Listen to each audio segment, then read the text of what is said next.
এই দোয়াটা শিখে নেন, ইনশাআল্লাহ আপনার জীবনের সমস্ত সংকট কেটে যাবে। আমি নিজেও এই দোয়াটা বেশি বেশি করার চেষ্টা করি। দোয়াটা হচ্ছে, মুসা আলাইহিস সালাম একটা গাছের নিচে হেলান দিয়ে বসলেন, বসে দেখলেন দুজন মেয়ে দাঁড়িয়ে আছে দূরে, পানি নিতে পারছে না। লোকজন পানি নিয়ে যাচ্ছে, ওরা দাঁড়িয়ে আছে বেচারি। মুসা আলাইহিস সালাম গিয়ে বললেন, কি সমস্যা আপনাদের? এটা নিয়ে আপনারা আবার মেয়েদের সাথে কথা বলার চেষ্টা করেন, ঠিক আছে? তো মাহারাম গায়রা মাহারাম মেনে চলে। তারা বললেন যে আমাদের বাবা অনেক বৃদ্ধ মানুষ, আমরা পানি নিতে পারি না যতক্ষণ না আমাদের কম পানি নিয়ে চলে যায়। মুসা আলাইহিস সালাম একটু বললাম না, ফিজিক্যালি খুব স্ট্রং ছিলেন, থাকে না বডি বিল্ডার, সামনে গিয়ে কথা বলে সরো পানি দিতে দাও, তখন মানুষ একটু মূল্যায়ন করে না। তো মুসা আলাইহিস সালাম এভাবে পানি নিয়ে দিলেন এবং বাছুরদেরকে পানি পান করালেন, করিয়ে গাছের নিচে এসে বসে আছেন।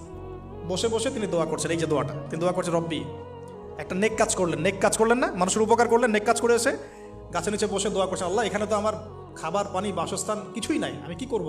রব্বি ইন্নি লিমা আনজালতা ইলাইয়া মিন খায়রিন ফাকির, রব্বি ইন্নি লিমা আনজালতা ইলাইয়া মিন খায়রিন ফাকির। আবার বলেন, রব্বি ইন্নি লিমা আনজালতা ইলাইয়া মিন খায়রিন ফাকির। অর্থ হচ্ছে, হে আল্লাহ, তুমি তোমার পক্ষ থেকে আমার উপরে যে নিয়ামতগুলো দিবে, আমি এর জন্য ফকির হয়ে বসে আছি। আল্লাহ অর্থ বুঝে পড়বেন ভাই, নামাজ রোজা হজ যাকাত যাই করেন আল্লাহর ওয়াস্তে অর্থ বুঝে পড়বেন।